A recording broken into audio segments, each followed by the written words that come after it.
Hello student, good morning to all of you.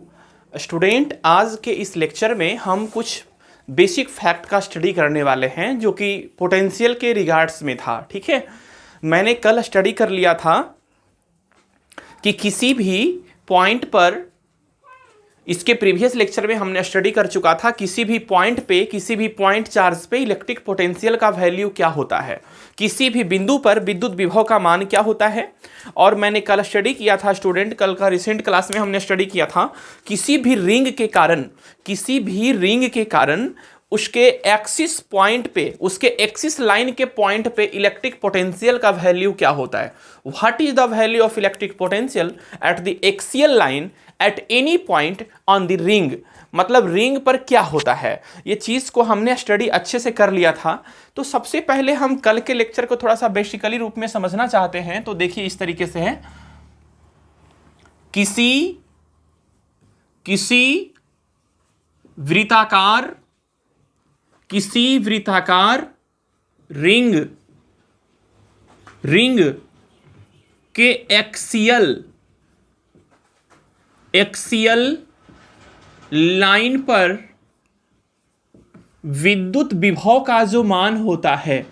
आज का जो लेक्चर है हमारा हिंदी इंग्लिश दोनों में होगा। जितने भी लेक्चर्स होंगे सारे के सारे लेक्चर्स आपका इंग्लिश और हिंदी दोनों मीडियम में होगा। क्लियर है? तो सभी बच्चे इसको आसानी से देखेंगे, ठीक है ना, बेझिझक देखेंगे। और देखिए इसका वैल्यू मैंने कल बता दिया था स्टूडेंट, इस चीज को मैंने कल स्टडी करा था। ये पॉइंट अपना P हम मान लेते हैं और इसको हम कल क्या माने थे, A माने थे ना।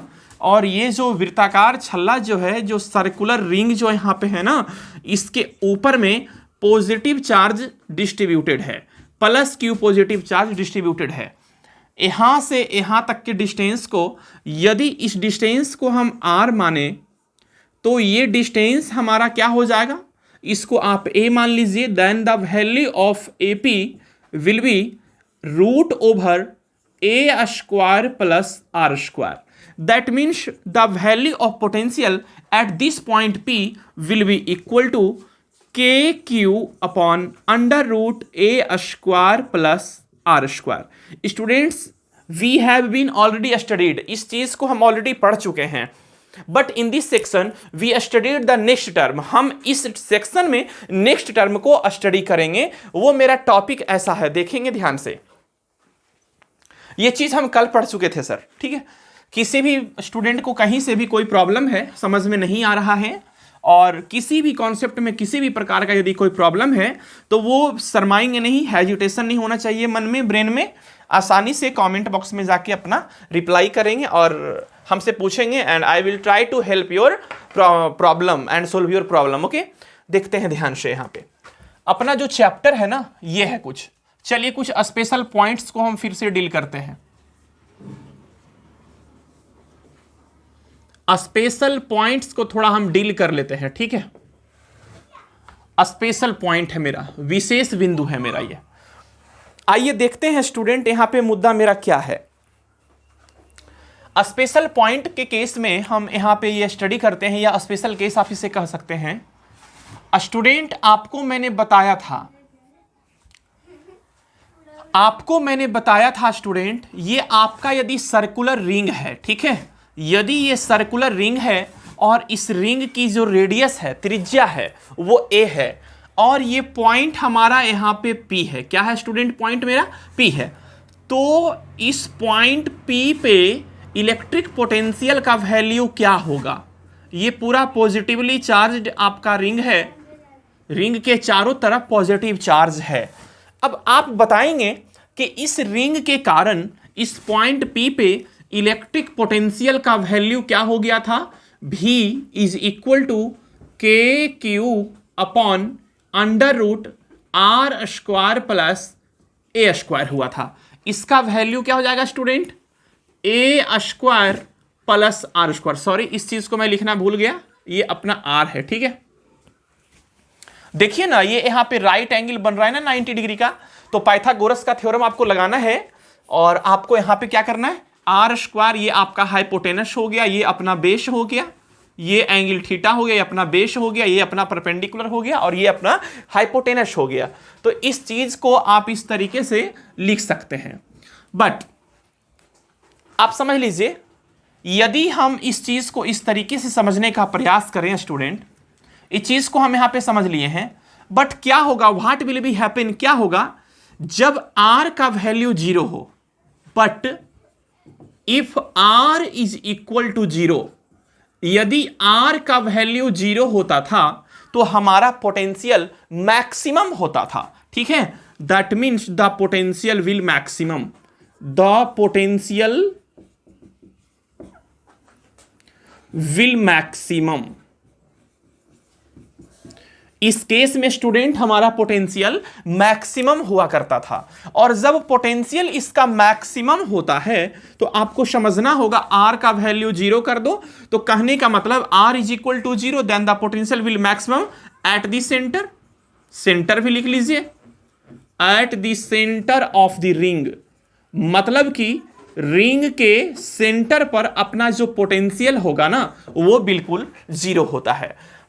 अब देखिए, और मैक्सिमम होता है, सॉरी मैक्सिमम होता है, r जब 0 होगा तो v का वैल्यू क्या हो जाएगा, देख लीजिए अच्छे से, के क्यू अपॉन r का 0 कर दीजिए तो a स्क्वायर हो जाएगा, ये कट जाएगा, क्या होगा आपका बचेगा स्टूडेंट, के क्यू अपॉन a। कहने का मतलब सेंटर पे, किसी रिंग के सेंटर पे हमारा पोटेंशियल का वैल्यू v का Vc is equal to K Q upon ए हो गया। लेकिन इसका मतलब यह नहीं है कि इसके सेंटर पे, इसका मतलब यह नहीं है कि रिंग यदि हम बनाएं और इसका रेडियस यदि ए है ना, तो इस रिंग के सेंटर पे, पहले पॉजिटिव चार्ज आप चारों तरफ ले लीजिए, यदि कोई रिंग के सेंटर पे पोटेंशियल Vc का वैल्यू इतना है तो इसका मतलब यह भी नहीं है कि इस रिंग के सेंटर पे, सेंटर O पे, इसका भी सेंटर O मान लीजिए, रिंग के सेंटर O पे इलेक्ट्रिक फील्ड अपना 0 होगा।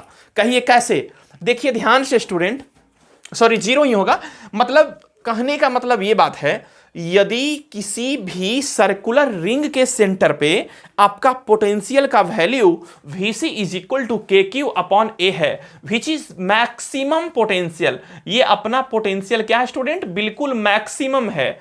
तो इसका मतलब यह नहीं है कि इलेक्ट्रिक फील्ड इंटेंसिटी इस रिंग के सेंटर पर मैक्सिमम होगा, बिल्कुल नहीं। देखिए ध्यान से, यदि हम ऐसा करें स्टूडेंट, यदि हम इसे R माने तो R तो हम जनरली क्या ले लेंगे स्टूडेंट, 0 ले लेंगे। चलिए 0 की बात हम बाद में कर लेते हैं। यदि हम यहां पे बोले कि इलेक्ट्रिक फील्ड इंटेंसिटी का वैल्यू क्या होगा, ठीक है, तो यहां पे इलेक्ट्रिक फील्ड इंटेंसिटी का वैल्यू क्या हो जाएगा स्टूडेंट, देखिए E एट पॉइंट P मैंने आपको बताया था KX अपॉन R है ना सर, तो R ले लीजिए, R का स्क्वायर प्लस A का स्क्वायर का पावर 3/2।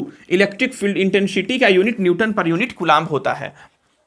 अब आप यहां पे देखेंगे कि इलेक्ट्रिक फील्ड इंटेंसिटी का वैल्यू इस पॉइंट P पे इतना है, बट सेंटर पे क्या होगा, but E eight the centre, centre पे इलेक्ट्रिक फील्ड इंटेंसिटी का, स्टूडेंट्स ये चीज आपका HCV के बुक में दिया हुआ है, HC वर्मा का बुक में आपका दिया हुआ है, ठीक है। तो इसका यूज हम जनरली बिहार बोर्ड में नहीं करते हैं, ये आपका एंट्रेंस एग्जामिनेशन वगैरह में पूछा जाता है, IIT जैसा एग्जाम में ये पूछा जाता है, नीट एग्जाम में इस पे प्रॉब्लम बहुत आता है सर, नीट वगैरह एग्जाम में ये आपका कॉन्सेप्ट बिल्कुल पूछा जाता है, ठीक है। आप इस चीज को बिल्कुल याद रखें। प्रूफ करने की यदि बात आती है तो आपको मैं कर दूंगा, यदि आप बोलोगे ना तो मैं कर दूंगा, इसको मैं प्रूफ कर दूंगा, ठीक है ना। इसका मेन एक्चुअल में कॉन्सेप्ट क्या होता है मैं आपको ड्राइव कर दूंगा, बट इन दिस वे, इस तरीके से आपको ई का वैल्यू एटलीस्ट इस पी वाले पॉइंट पे याद रखना ही पड़ेगा। The value of electric field intensity at point P due to the ring is equal to K x Q, sorry R है ना, तो आप इसको R ही यहां पे लिखे, ज्यादा बेहतर होगा, K R Q upon R square plus A square का पावर 3/2, ठीक है सर। ये फॉर्मूला रटने की चीज है नहीं, यदि आप इसे x मानेंगे तो यहां पे x हो जाएगा, यदि आप इसे जेड मानेंगे तो यहां पे जेड हो जाएगा, आप इसे आर मानेंगे तो यहां पे आर हो जाएगा। ओके, चलिए आगे बढ़ते हैं। बट सेंटर पे क्या हो जाएगा स्टूडेंट, देख लीजिए, सेंटर पे यदि हम निकालते हैं तो आर का वैल्यू क्या होना चाहिए, 0 होना चाहिए। इसके सेंटर पे निकालें, पोटेंशियल सेंटर पे निकालें, या फिर इलेक्ट्रिक फील्ड इंटेंसिटी सेंटर पे निकालें, आर का वैल्यू हमेशा 0 होना चाहिए। जब आर का वैल्यू मेरा 0 हो जाएगा तो देख लीजिए यहां पे क्या हो जाएगा,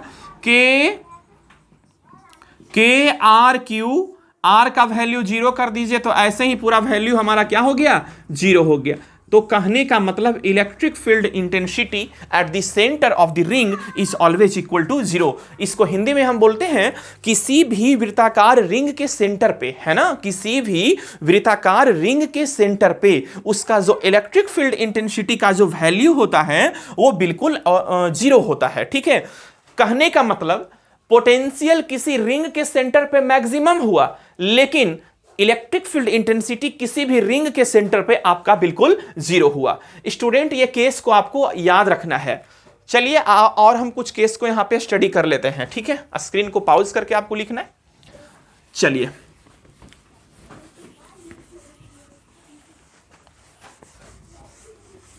एट ए पॉइंट, एक पॉइंट में आपको मैं लिखाता हूं, लिखेंगे। चलिए मैं बोर्ड पे ड्राइव में करता हूं, कोई भी बच्चे stop your writing, try to see here on the board and be carefully. ठीक है, आप ध्यान से देखें बोर्ड पे और केयरफुली रहें। देखिए ध्यान से, देखिए ध्यान से स्टूडेंट, बहुत इंपॉर्टेंट पॉइंट ये अपना है, VVIMP, बहुत इंपॉर्टेंट ये पॉइंट है। ये आपका इंट्रेंस एग्जामिनेशन में, IIT जैसा एग्जाम में, नीट ऐसा नीट एग्जाम वगैरह में एंड अदर कॉम्पिटिटिव एग्जाम में पूछा जाता है।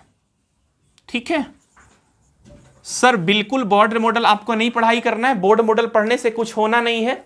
ठीक है ना सर, तो आपको समझ में इतना आना चाहिए कि जो टीचर पढ़ा रहा है वो टीचर का लेवल क्या है। ठीक है ना, वो लेवल आप अपने लेवल के अकॉर्डिंग मत देखें, आप लेवल को बूस्ट करें। ठीक है, अब देखिए ध्यान से, एट एनी पॉइंट, चलो मैं लिखता हूं, at a point it might be possible that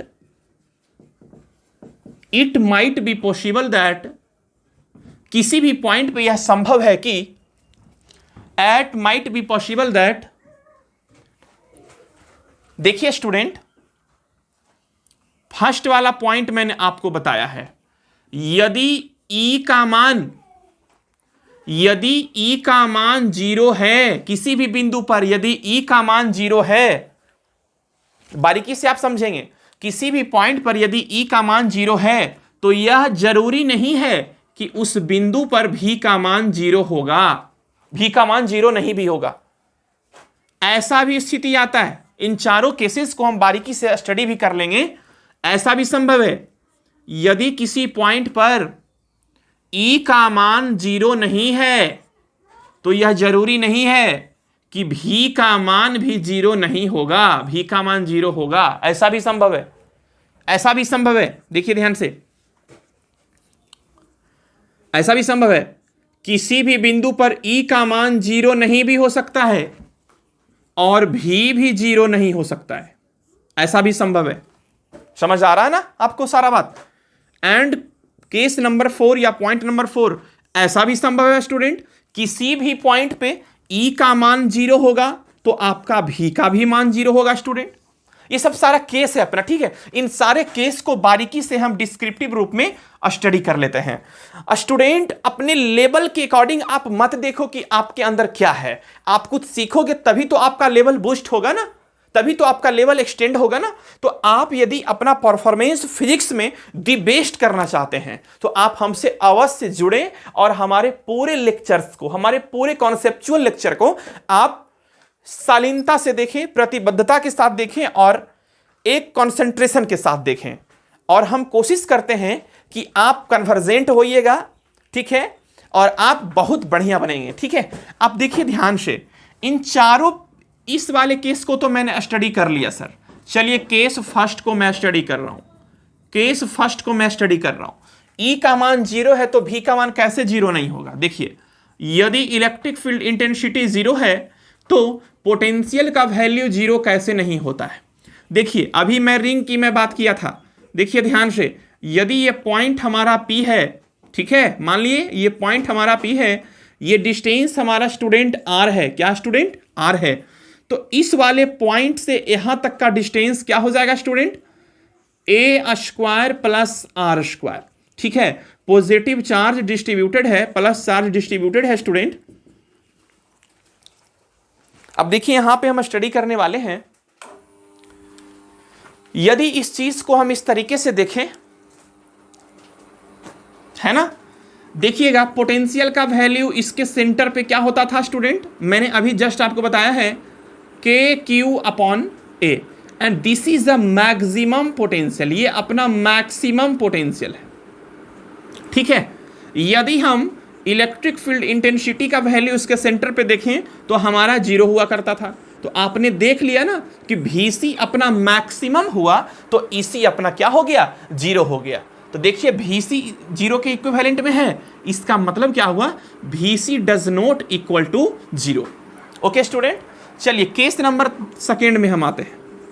case number second में चलिए हम देखते हैं स्टूडेंट, एकदम पॉइंट वाइज आपको समझना है। E का value zero, E does not equal to zero and V is equal to zero. This means E does not equal to zero and V is equal to zero. इस point को आपको समझना है, ठीक है। अब देखिए इस पॉइंट को हम समझते हैं स्टूडेंट, E का मान जीरो, किसी भी पॉइंट पर E का मान जीरो कब नहीं होता है, और किसी भी पॉइंट पे V का मान जीरो कब होता है? E का मतलब होता है इलेक्ट्रिक फील्ड इंटेंसिटी। क्या होता है student? Electric field intensity. E का मतलब इलेक्ट्रिक फील्ड इंटेंसिटी, हिंदी में विद्युत क्षेत्र की तीव्रता। क्या होता है स्टूडेंट? विद्युत क्षेत्र की तीव्रता, है ना, विद्युत क्षेत्र की तीव्रता। और V का मतलब होता है पोटेंशियल या इलेक्ट्रिक पोटेंशियल, इसे हम कहते हैं विद्युत विभव। क्या बोलते हैं स्टूडेंट? विद्युत विभव। अब आइए हम देखते हैं केस 2 मेरा क्या कहता है। सपोज कर लीजिए हमें निकालना हो, इस वाले को आप ऐसे कर लीजिए, ठीक है, हमें निकालना हो एक इक्वाटोरियल लाइन। चलिए देख लेते हैं। सपोज दैट ये अपना डाइपोल है, प्लस Q है। डाइपोल लेंथ क्या होगा स्टूडेंट? 2L होता था। क्या ये मिड पॉइंट O होगा? ये L और ये अपना L। यदि हम यहाँ पे एक पॉइंट P को ले लें और यहाँ पे हमको निकालने के लिए दिया जाए E का वैल्यू, इस पॉइंट पे, इस P वाले पॉइंट पे हमें E का वैल्यू निकालने का के लिए बोला जाए, तो हम क्या करेंगे स्टूडेंट? E का वैल्यू देख लीजिए, ये इक्वाटोरियल लाइन पोजीशन है, या इसको ब्रॉड साइड ऑन पोजीशन बोलते हैं, या इसे हिंदी में हम विषुवत रेखीय स्थिति या निरक्षीय स्थिति कहते हैं। E इक्वाटोरियल क्या हो जाएगा स्टूडेंट? फॉर्मूला मैंने आपको बताया था के P upon R square plus L square का पावर 3/2। मैंने ये चीज़ आपको बताया था, ठीक है। इसी चीज़ को कई स्टूडेंट को ये पता नहीं चल रहा है, तो आप इसको ऐसे लिख सकते हैं, K का value 1/4 pi epsilon not into P upon R square plus L square का power 3/2 newton per unit coulomb. दोनों एक ही चीज़ है। P का मतलब इलेक्ट्रिक डाइपोल मोमेंट, जो कि निगेटिव से पॉजिटिव की ओर होता है, ये निगेटिव चार्ज, ये पॉजिटिव चार्ज। बट यदि हम P वाले पॉइंट पे, यदि P वाले पॉइंट पे हम पोटेंशियल का वैल्यू ज्ञात करें, तो इसके कारण देखिए, बढ़िया से देखिएगा, इस चार्ज माइनस Q चार्ज के कारण इलेक्ट्रिक पोटेंशियल इस पॉइंट पे और इसके कारण। तो सबसे पहले देखिए, यदि इसके कारण मेरा V1 है, इसके कारण मेरा V2 है, क्योंकि माइनस चार्ज है तो पोटेंशियल माइनस होगा, प्लस चार्ज है तो पोटेंशियल प्लस होगा। और आप जानते हैं कि पोटेंशियल को हम सामान्य अलजेब्रा के सामान्य नियम के अकॉर्डिंग जोड़ते हैं, है ना। तो V1 प्लस V2। अब देख लीजिए ध्यान से, V1 का वैल्यू क्या हो जाएगा? यदि चार्ज निगेटिव है तो potential negative, KQ upon R negative में plus KQ upon R positive में हो जाएगा ना स्टूडेंट। यदि इसको हम R मान लें, R का वैल्यू मेरा यहाँ पे क्या हो जाएगा? देख लीजिए, यदि ये L है और यदि ये R है तो इसका वैल्यू क्या हो जाएगा? R square plus L square. इसका भी value R square plus L square. तो यहाँ पे आर के जगह पे आप इतना भी लिख सकते हैं, लेकिन मैंने नहीं लिखा, चलो मैं लिख लेता हूँ, या तो फिर आप बोलोगे सर समझ में वहाँ पे नहीं आया। R square plus L square, इस तरीके से कर लो, R square plus L square. अब दोनों प्लस माइनस दोनों कट गया, that means VP is equal to क्या हो गया, 0। कहने का मतलब ये है कि पॉइंट पी पे इलेक्ट्रिक पोटेंशियल 0 होगा, लेकिन पॉइंट पी पे इलेक्ट्रिक फील्ड इंटेंसिटी 0 नहीं होगा। इलेक्ट्रिक फील्ड इंटेंसिटी 0 नहीं हुआ, लेकिन इसमें पोटेंशियल अपना 0 हो गया। That means this case is possible, यह केस भी संभव है। This case is also possible, यह केस भी संभव है अपना। यदि हम पॉइंट 3 की बात करें, केस 3 की यदि हम बात करें स्टूडेंट, तो केस 3 हमारा क्या है, E does not equal to 0, E does not equal to 0 and V is also does not equal to 0 also। मतलब इलेक्ट्रिक फील्ड इंटेंसिटी भी 0 नहीं है और इलेक्ट्रिक पोटेंशियल भी 0 नहीं है ना। अब देखिए इस चीज को हम कैसे समझने का प्रयास करते हैं, आइए देखते हैं। E भी 0 नहीं है, V भी 0 नहीं है। चलिए एक रिंग का हम कॉन्सेप्ट को लेते हैं, रिंग वाले कॉन्सेप्ट को पुनः ले लेते हैं सर। देख लीजिए सर, ये मेरा रिंग वाला कॉन्सेप्ट है। इस P वाले पॉइंट पे यदि पॉजिटिव चार्ज को से इनक्लोज करें, इसे घेर दें, यहाँ पे A हो गया स्टूडेंट, और ये इसका R दूरी पे पॉइंट P आपका रखा गया है। यहाँ से यहाँ तक का डिस्टेंस क्या होगा student, √r square plus L square, बिल्कुल होगा सर। ये एंगल अपना 90 डिग्री का बनेगा। क्लियर। अब आप देखो, मैंने कल लेक्चर में आपको मैंने बताया है, रिंग वाला मैंने कल बता चुका है। यदि हम पॉइंट P पे निकालें, electric field intensity at point P हम निकालें, ठीक है सर, इस चीज़ को हम जस्ट आपको मैंने बताया स्टूडेंट, ठीक है स्टूडेंट। अब देखिएगा ध्यान से, क्या होता है स्टूडेंट, KQR अपॉन क्या हो जाएगा, R square plus L square का पावर 3/2, ठीक है, इस तरीके से हो गया। लेकिन VP का वैल्यू, इस P वाले पॉइंट पे VP का वैल्यू क्या हो जाएगा, देखिए बढ़िया से, अभी जस्ट आपको हम बताएं, KQ upon R square plus L square, इतना हो जाएगा। क्लियर। अब देखिए दोनों में से किसी का वैल्यू 0 नहीं हुआ, मतलब कि EP भी 0 नहीं हुआ और E भी 0 नहीं हुआ और V का भी मान अपना 0 नहीं हुआ। That means this case is also possible at A common point P। मतलब यह केस भी संभव है किसी कॉमन पॉइंट P पर, यह केस भी संभव है कि जब इलेक्ट्रिक फील्ड इंटेंसिटी भी 0 नहीं होता है और पोटेंशियल भी अपना 0 नहीं होता है। स्टूडेंट अब हम आगे मूव करते हैं, केस नंबर 4। केस नंबर 4 को देखिए इस तरीके से हम डील कर लेते हैं। स्क्रीन को पॉज करके आप इसको पहले लिखेंगे, ठीक है। आप इसको लिखने के लिए स्क्रीन को पहले पॉज करें, फिर आप लिखें, ठीक है। और मैं यहां पे इरेज कर रहा हूं। यदि केस नंबर 4 का स्टडी हम करें, बहुत छोटा सा चीज है, केस 4,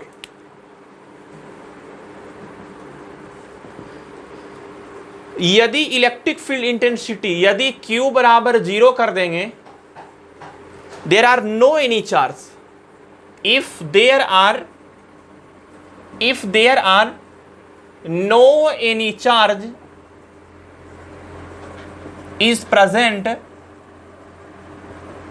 then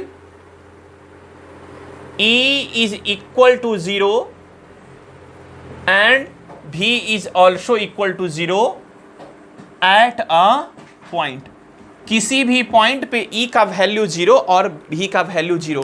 मतलब इसका मतलब यह हुआ, यदि कोई भी चार्ज किसी भी बिंदु पर नहीं है, if there are no any charge is present, then the value of electric potential and electric field intensity will also equal to 0। मतलब कि यदि कोई भी आवेश नहीं दिया रहता है तो विद्युत क्षेत्र की तीव्रता का मान और विद्युत विभव का मान अपना 0 होता है, 0 होता है। ठीक है स्टूडेंट। अब ये हमारा पॉइंट पूरा खत्म होता है। इसको आप याद कर लेंगे इस तरीके से। ये केस हमारा क्या था, E is equal to 0, V does not equal to 0। ये केस हमारा क्या कहता था, ये केस हमारा रिंग के सेंटर वाला था। ये केस हमारा किसका था? ये केस हमारा इक्वाटोरियल लाइन वाला था, इक्वाटोरियल लाइन वाला था। ये केस हमारा रिंग के एक्सिस वाला था, ठीक है, आप इस तरीके से याद रखिएगा। और ये जीरो तभी होगा जब Q इक्वल टू 0 होगा, ठीक है, ओके।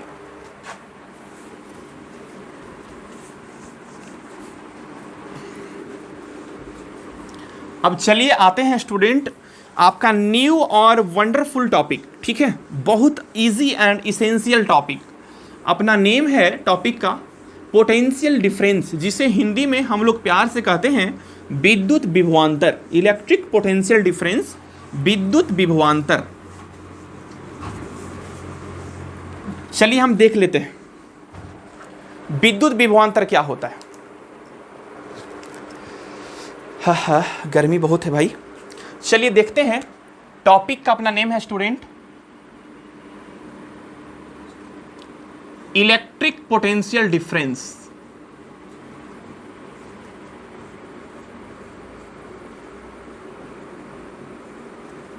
इलेक्ट्रिक पोटेंशियल डिफरेंस, इसे हम कहते हैं विद्युत विभवांतर, विद्युत विभवांतर।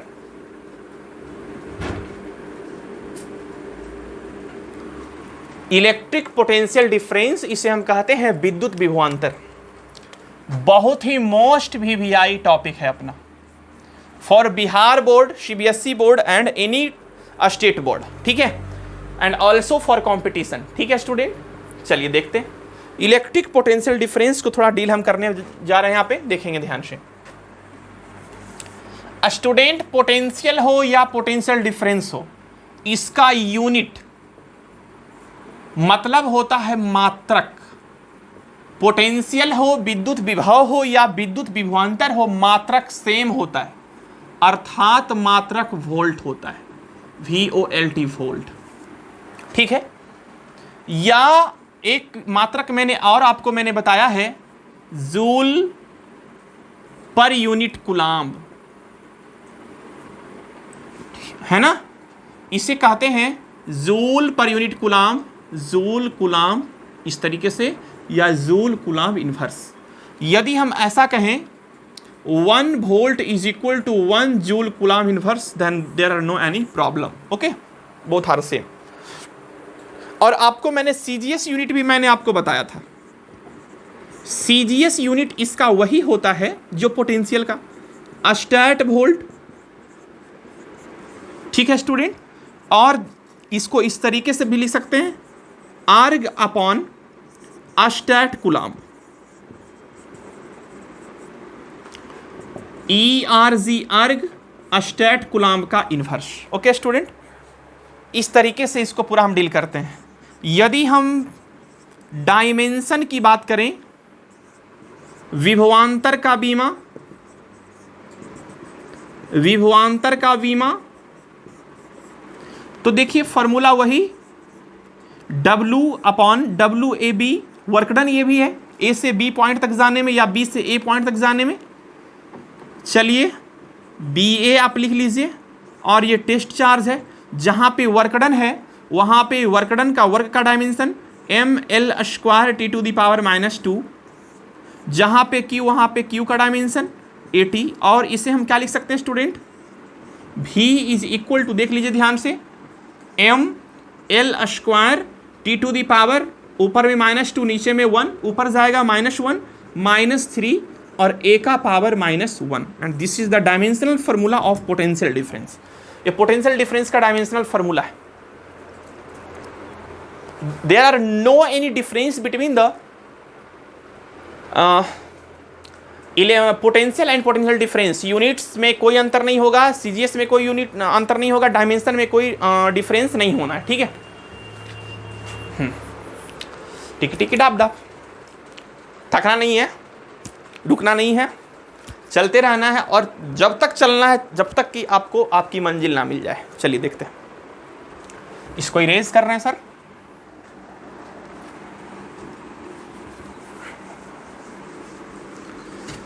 टिक टिक टिक टिक डाब डाब, चलिए चलिए भाई,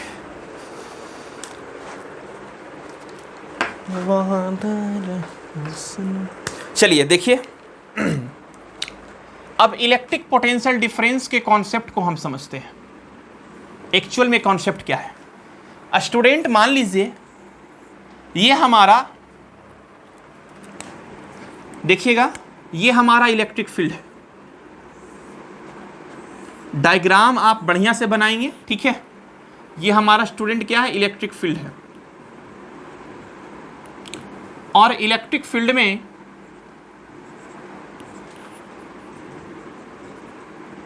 यहां पे एक चार्ज को हम रखते हैं, +1 कूलाम चार्ज को रखते हैं। इस पॉइंट पे देखिए ध्यान से, इस +1, ये इलेक्ट्रिक फील्ड में एक लाइन है। क्या स्टूडेंट, इलेक्ट्रिक फील्ड में एक लाइन मैंने ले लिया स्टूडेंट। चलो इतना ही बड़ा, इस तरीके से बनाओ, डायग्राम को स्पष्ट रूप से बनाना है आपको। इलेक्ट्रिक फील्ड ये है, ये विद्युत क्षेत्र अपना है। ये विद्युत क्षेत्र को हम ई से हमने रिप्रेजेंट किया है। इस विद्युत क्षेत्र में इस बिंदु पर +1 कूलाम चार्ज है, मतलब unit positive charge.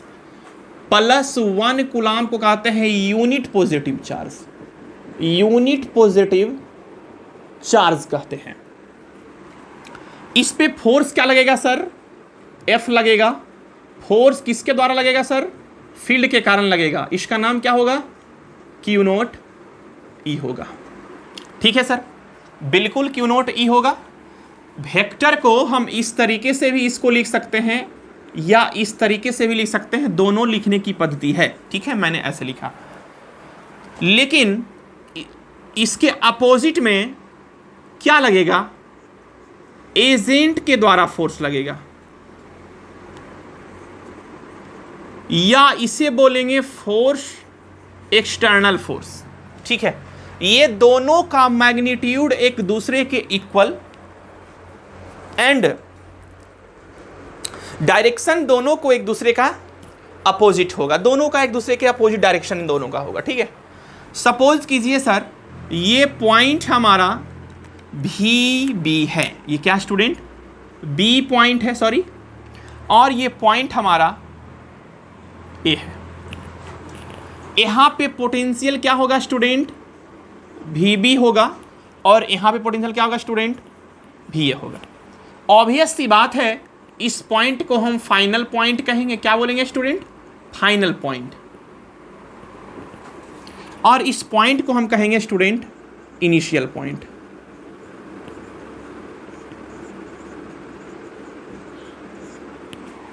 Initial point बोले तो आरंभिक बिंदु और अंतिम बिंदु। ये हुआ प्रारंभिक बिंदु, ये हुआ अंतिम बिंदु। अब देखिए,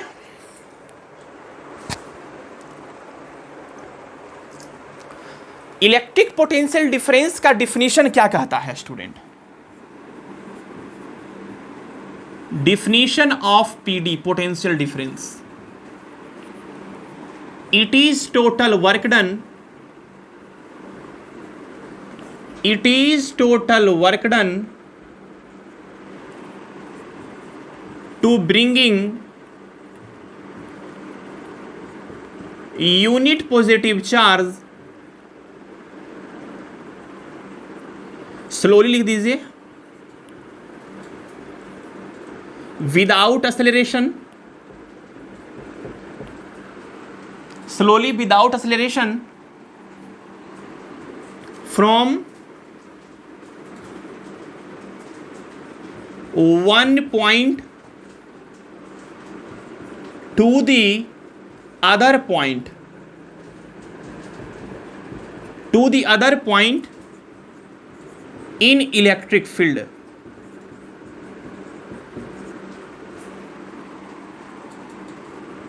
by an agent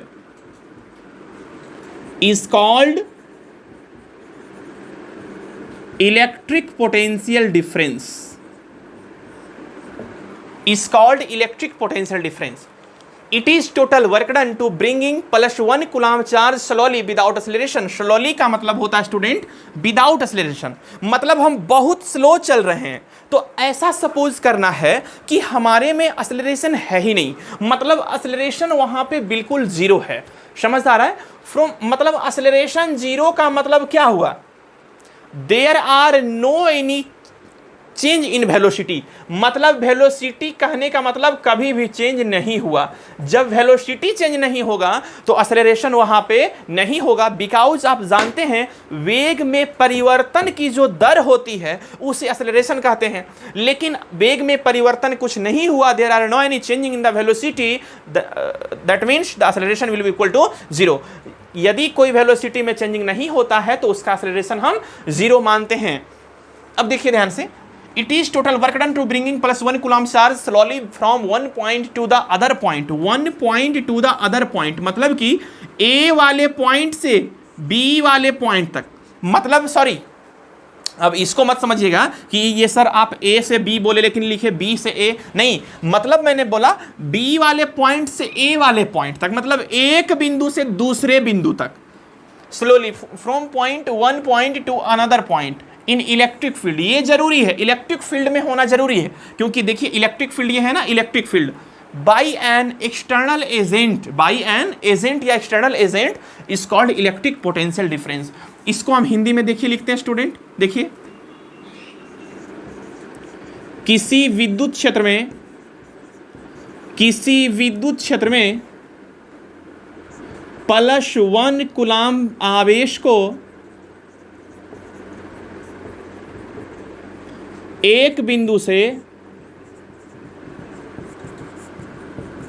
दूसरे बिंदु तक किसी एक्सटर्नल एजेंट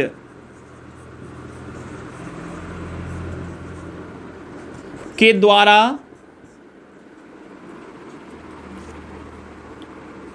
धीरे धीरे ले जाने में जो कार्य होता है उसे हम विभवांतर कहते हैं।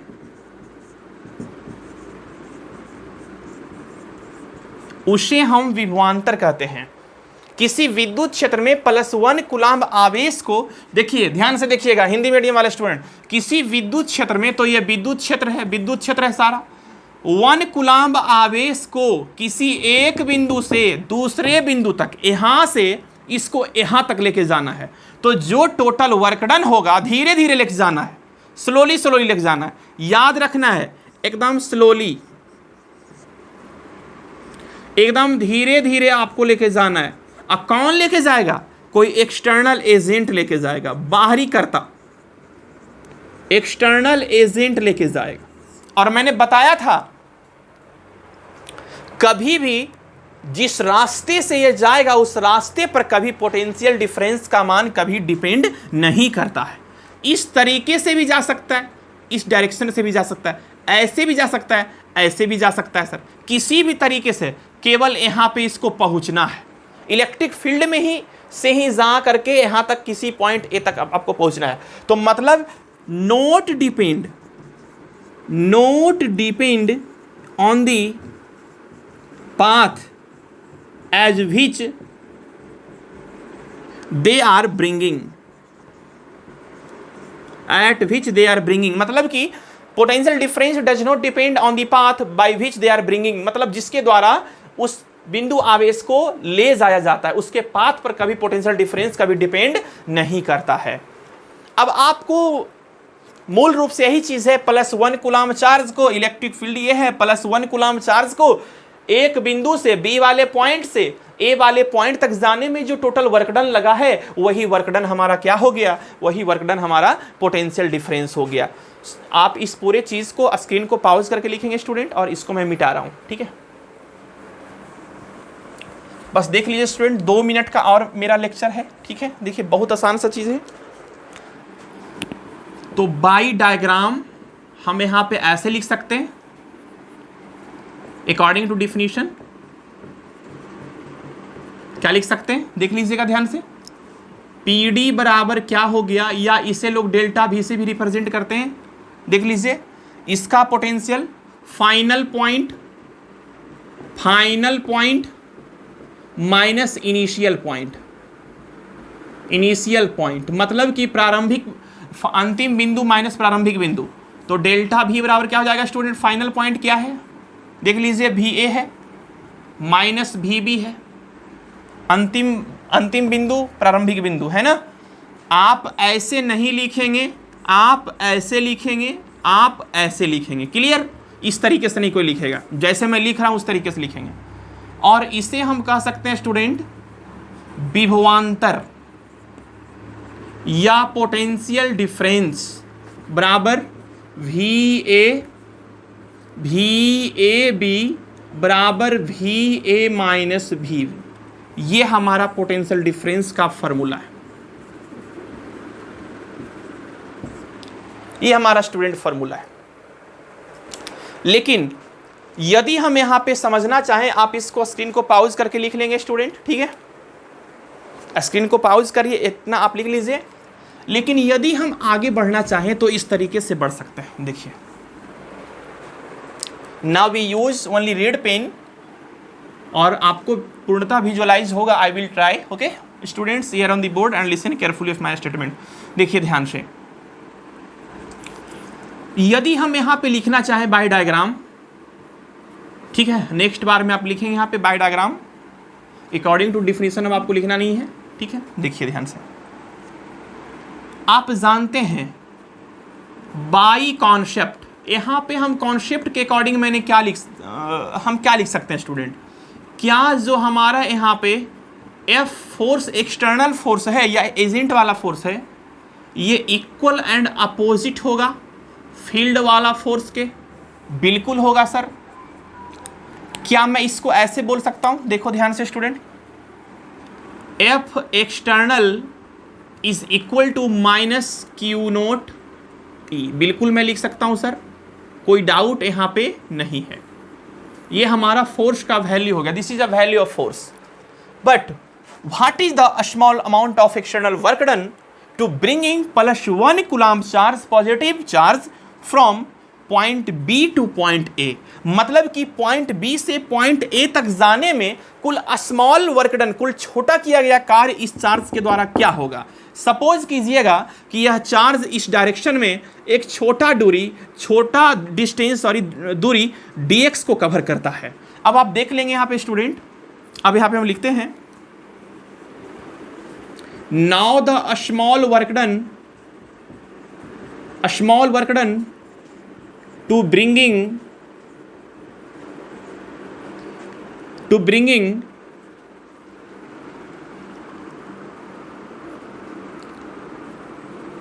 Q naught charge from point B to A with displaces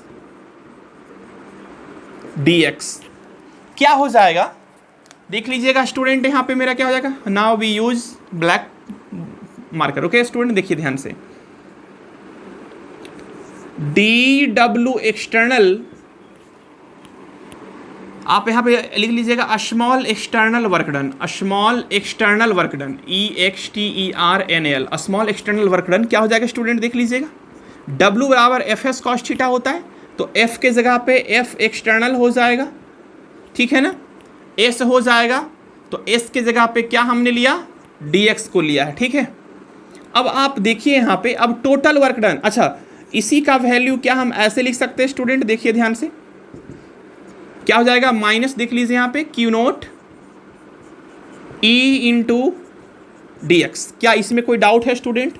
no sir, बिल्कुल नहीं डाउट है सर। क्या यदि हम टोटल वर्क डन निकालें, टोटल वर्क डन यदि हम निकालें स्टूडेंट, तो आपको पता होना चाहिए टोटल निकालने के लिए हम इंटीग्रेशन करते हैं फिजिक्स में, तो इंटीग्रेशन कर लेते हैं। देख लीजिएगा ध्यान से, यहां पे माइनस Q नोट E डॉट ds, dx, ठीक है, आप ds भी ले सकते हैं, आप dr ले, आप यहाँ पे यूज कर सकते हैं। That means w external is equal to minus Q को आप बाहर निकाल दीजिए, है ना, माइनस क्यू नोट को बाहर निकाल दीजिए, अंदर क्या रहेगा, ई डॉट dx रहेगा स्टूडेंट। ये हमारा टोटल एक्सटर्नल वर्क डन हो गया। This is the total external work done. Student ये जो वर्क डन जो हमारा हुआ है ना, ये पॉइंट बी से ए तक में हुआ है। कहां से कहां तक हुआ सर? पॉइंट बी से ए तक में हुआ है। समझ आ रहा है? पॉइंट बी से ए तक में हुआ है। अब क्या मैं इसी चीज को इस तरीके से मैं लिख सकता हूं? आप लिमिट दे भी सकते हैं या लिमिट नहीं भी दे सकते हैं, कोई दिक्कत वाली बात नहीं है स्टूडेंट, एज यू विश। और इस चीज को हम कैसे लिख सकते हैं? By definition of potential difference. क्या लिख सकते हैं स्टूडेंट? देख लीजिए, डेल्टा भी बराबर, हम यहां पे क्या लिख सकते हैं? डेल्टा भी बराबर पी डी बराबर क्या लिख सकते हैं? डब्ल्यू एक्सटर्नल, कहां से कहां तक? बी टू ए, है ना, ये अपना बी टू ए ही है ना, बी टू ए वाला ये पॉइंट है, सॉरी वर्कडन है, एक्सटर्नल वर्कडन ये है। क्या हो जाएगा? इतना अपॉन टेस्ट चार्ज, है ना, आपका इसका वैल्यू कितना है? माइनस क्यू नॉट, है ना, E dot D X upon क्या आ जाएगा? Q naught. That means Q naught कटेगा, that means value becomes, value is आपका क्या आ जाएगा स्टूडेंट? पी डी का value minus E dot D X, and this is a formula for potential difference. ये अपना पोटेंशियल डिफरेंस का formula है, इक्वेशन ऑफ पीडी। ठीक है, यदि आपको इस तरीके का पूरा मैटर है स्टूडेंट, ठीक है, मतलब यदि आपको पोटेंशियल डिफरेंस के बारे में कहीं से भी कोई प्रॉब्लम है और यदि समझ नहीं आया है कि एजेंट के द्वारा किया गया फोर्स क्या हुआ, एक्चुअल में इसका डिफिनीशन क्या है, तो आप हमसे बिल्कुल बेझिझक फिर से आप कमेंट करके आप हमसे सवाल करेंगे, and I will try to solve your every conceptual problem. जहाँ पे आप फंस रहे हैं वहाँ पे आपको हम सोल्व करने का प्रयास करेंगे। Okay, thanks for watching my lecture and today बस इतना ही तक रहेगा स्टूडेंट आज, and we will meet tomorrow in your next class. Thank you.